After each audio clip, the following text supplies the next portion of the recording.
Hello, my name is Sheldan Nidle, and I am the founder and director of the Planetary Activation Organization. We founded Planetary Activation Organization in Maui, Hawaii, almost 13 years ago. I have degrees from the State University of New York at Buffalo, Ohio University, as well as the University of Southern California. My basic fields of study are in history, government, administration, science, including the new science of consciousness. One of my most important idols when I was a kid was Nikola Tesla. As a result, I have done extensive research and study in Tesla technology, as well as in all forms of alternate energy, including some that are exotic, so-called zero-point energy studies. As a matter of fact, I was responsible for helping in the invention of one device and in creating another one that is my own. What I have been doing most of my life is looking very deeply at the nature of consciousness, the nature of science, the nature of how government and history operate, and working in ways to connect all of this together so that a new paradigm of how humanity exists and where it's going and its origins can be put together. One of the things that I discovered when I was a kid was that quantum physics is just part of the whole concept of where science is going and where it is today. There actually has to be a post-quantum physics shift. So what we need is a new science. I discovered a great deal of research that has largely been suppressed about genetics and the fields related around it in biology and in the whole field of how are human beings changing. So this is something that has been discovered by science recently with the so-called epigenetic studies of the last 20 years.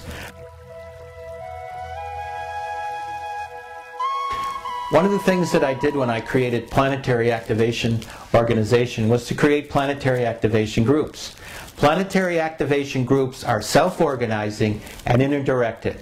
Their basic point is to create projects to enhance the consciousness within their communities, to bring forth a new strength and a new way of looking at things.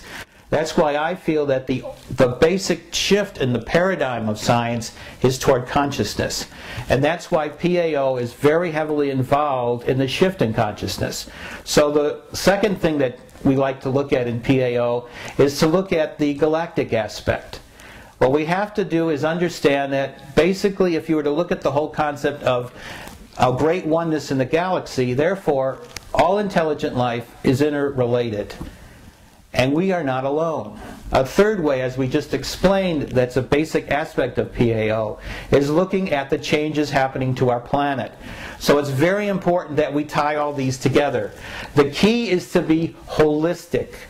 In being holistic, it means that we don't break things down into categories. Over-categorization is one of the problems of modern science.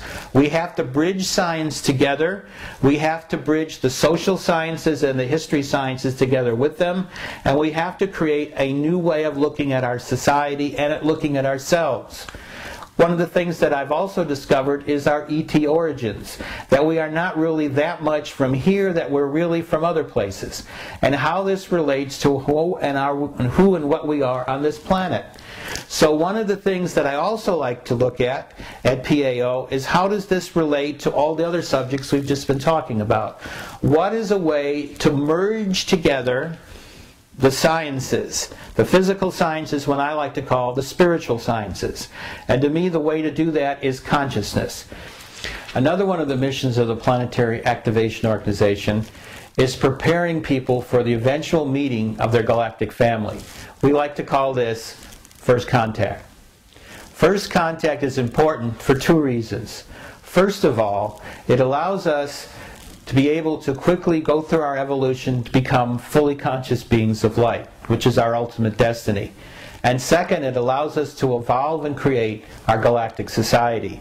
In doing this, we can then become fully conscious beings of light, living in a galactic society and helping others in this great universe to become beings capable of unfolding this marvelous creation.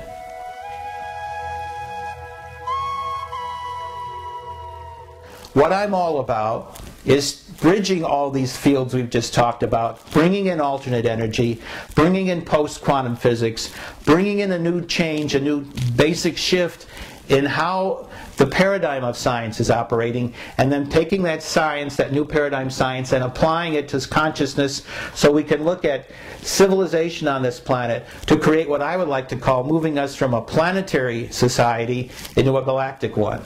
We have to look at ourselves as being beings that live not just on this planet, but ultimately, when we achieve our full consciousness, we will be beings that live not just here, but throughout this galaxy and throughout the universe. So what we're moving from is being beings with a limited concept of reality to beings that have an infinite concept of reality, which I like to call galactic human.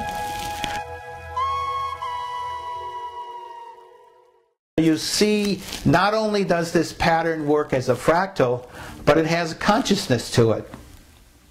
So we then see that history not only has a pattern, which seemingly, if you were to look at it, appears random, but it has a consciousness. And this consciousness, as you tie it together, you can then see how events in history were created, and how this ties in to this whole concept of a day being experienced as a conscious moment of time. And so then you see time in a different way. Time becomes both sacred and common at the same time. And in its sacredness, its consciousness, it then shows you how you can look at yourself. How has humanity moved itself through this time? How has its consciousness changed? What are its key points that interrelate to other key points that make our history? How does one history in one part of the world relate to history in other parts of the world? And to look on it even greater, how does this consciousness, which ties us into everything, how does that move together to create a consciousness, a pattern of time that is beyond this world and works into the galaxy, and that actually works forward into the entire creation?